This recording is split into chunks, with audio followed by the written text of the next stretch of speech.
Oke, assalamualaikum warahmatullahi wabarakatuh. Halo, perkenalkan nama saya Muhammad Sultan Alfarezi dengan NIM 233140707111173. Nah, pada kesempatan kali ini saya akan menjelaskan tentang manajemen insiden keamanan berdasarkan standar ISO atau IEC 27035. Nah, di sini menggunakan studi kasus nyata tentang kebocoran data akibat kesalahan eh, berbagi link di Google Drive.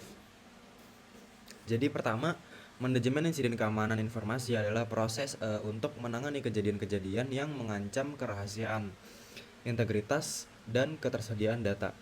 Berdasarkan standar ISO atau IEC 27035, manajemen insiden meliputi tahapan yang pertama, yaitu ada preparation, yaitu pembentukan tim ataupun sebuah SOP.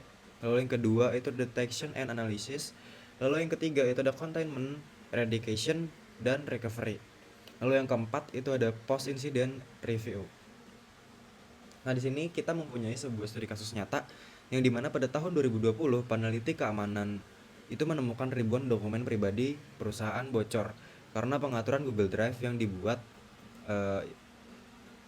yang dibuat anyone with the link can view. Jadi banyak pegawai tidak sadar bahwa link tersebut itu bisa ditemukan oleh siapapun, termasuk melalui pencarian Google. Nah, ini adalah contoh nyata kebocoran akibat kelalaian dan kurangnya SOP. Di sini saya akan mengsimulasikan bagaimana insiden ini bisa terjadi dan cara menanganinya gitu. Oke, selanjutnya di sini pertama-tama untuk simulasi dari insiden berikut adalah kita pertama membuat file. Jadi di sini saya punya sebuah file berupa file Excel yaitu data karyawan. Nah, jadi kita anggaplah untuk file ini itu merupakan sebuah data sensitif. Nah, lalu dengan data ini kita akan upload ini ke dalam sebuah Google Drive.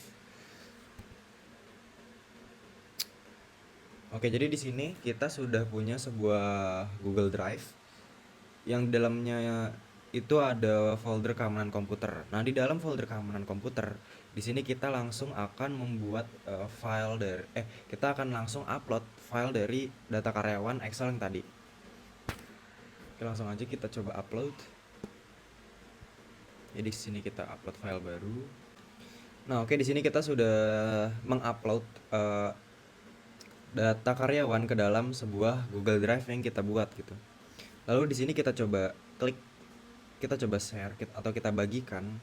Nah, biasanya kebanyakan orang itu lalai di bagian ini. Jadi mereka langsung untuk melakukan akses yang dimana siapa saja itu yang memiliki link itu bisa mengakses file ini gitu.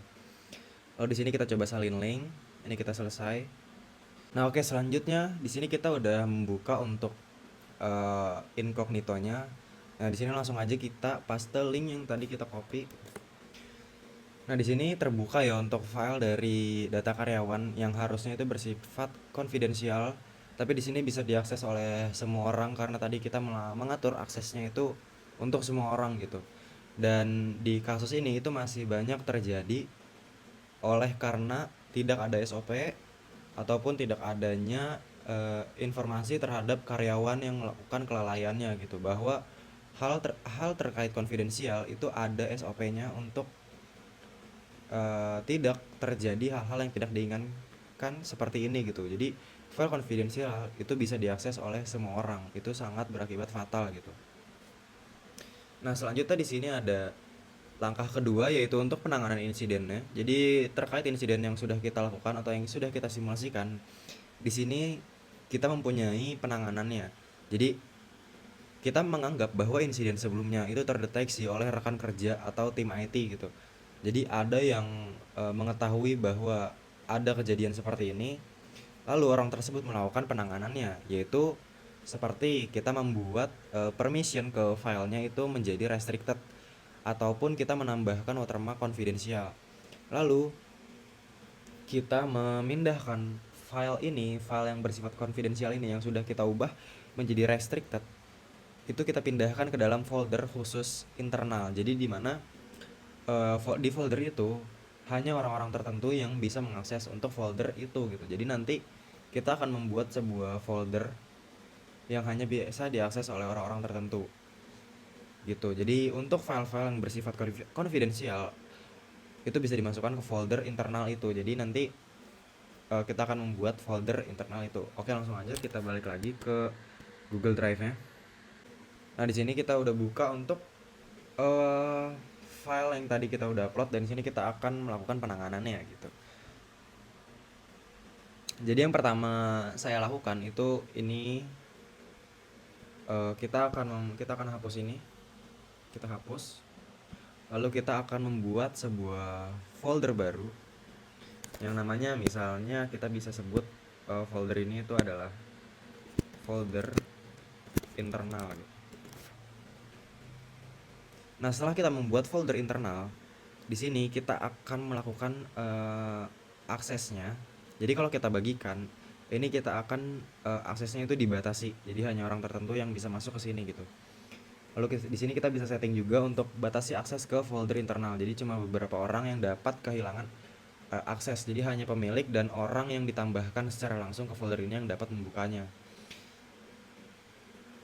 Jadi misalnya ada orang yang sudah membuka folder internal ini yang sebelumnya itu bisa diakses oleh semua orang misalnya. Lalu ketika kita klik ini, itu nanti dia akan kehilangan aksesnya, dan untuk ke folder ini hanya orang-orang tertentu yang kita invite. Ini bisa kita lihat di sini. Itu misalnya kita invite ini. Jadi saya punya sebuah akun lagi, akun email. Ini kita bisa langsung kirim aja. Oke, selanjutnya di sini kita coba buka link dari apa yang udah kita copy sebelumnya, yang kita udah membuat folder tersebut itu menjadi restricted. Di sini kita coba buka untuk folder itu di akun email yang lain yang tidak punya aksesnya gitu. Nah, di sini nanti itu akan tampil kayak kita butuh aksesnya ke dalam situ gitu, dan ini bisa request akses, tapi itu nanti akan balik lagi ke dalam orang yang memanage aksesnya itu mau memberikan akses atau enggak gitu. Nah, di sini saya sudah buka untuk Chrome dari akun email yang sudah kita berikan akses. Jadi kita coba buka linknya lagi. Nah, di sini bisa ya. Jadi kita bisa masuk ke folder tersebut karena di sini bisa dilihat. Jadi siapa aja yang memiliki akses, dan ini dimiliki oleh email yang mana, itu bisa kelihatan di sini. Nah, begitu. Nah, selanjutnya setelah kita udah buat folder ini, kita itu akan memasukkan untuk file dari data karyawan yang sebelumnya kita bikin gitu. Jadi di sini kita balik lagi ke akun yang mempunyai folder ini. Jadi di sini kita bisa tambahin file atau upload file ke dalam folder internal. Di sini kelihatan.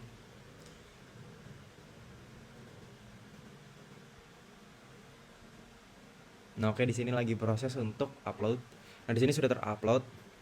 Jadi nanti file ini ya cuma hanya bisa diakses oleh orang itu gitu.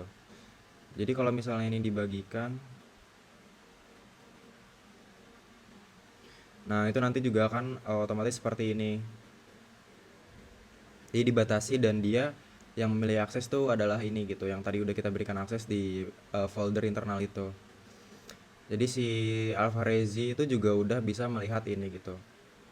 Nah, selanjutnya kita akan membuat catatan ke dalam laporan insiden, karena sebelumnya itu kan setelah kita simulasikan insiden itu, berarti kan ada tuh insiden seperti itu, seperti dimana yang tadi udah dijelasin bahwa file-file tertentu yang sifatnya konfidensial itu harus bersifat restricted atau tidak bisa diakses oleh banyak orang gitu. Jadi ketika yang tadi itu sudah melakukan kesalahan, kita akan mencatatnya ke dalam laporan insiden.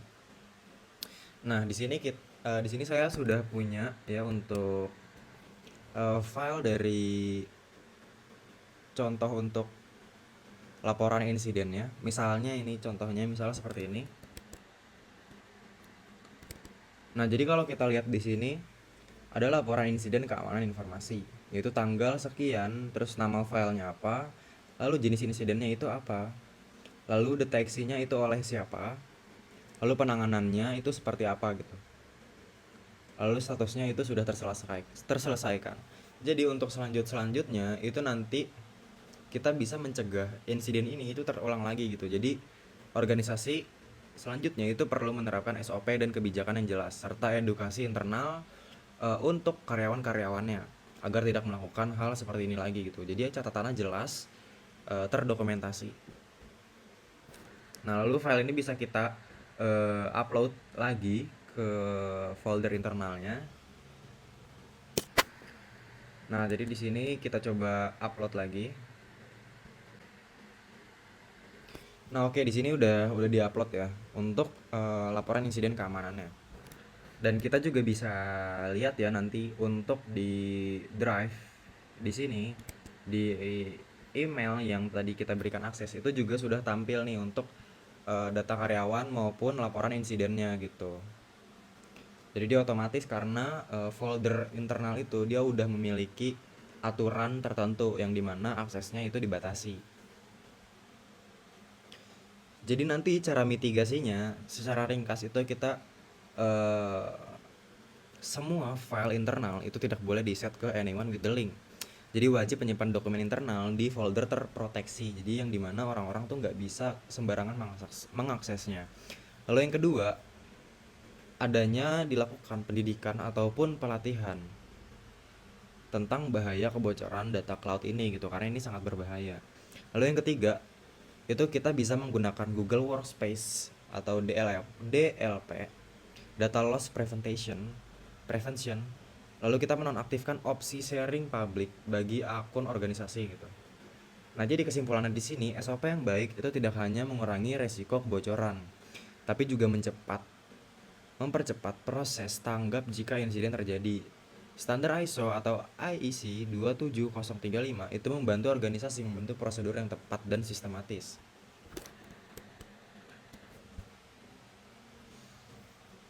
Nah, itu mungkin penjelasan dari saya tentang manajemen insiden kebocoran data akibat pengaturan file publik di Google Drive. Semoga penjelasan ini bermanfaat dan bisa menjadi pembelajaran agar lebih waspada terhadap keamanan informasi digital. Saya Muhammad Sultan Alfarezi, kurang lebihnya mohon maaf jika ada salah-salah kata maupun misinformasi yang saya berikan. Saya sangat mohon maaf. Wassalamualaikum warahmatullahi wabarakatuh.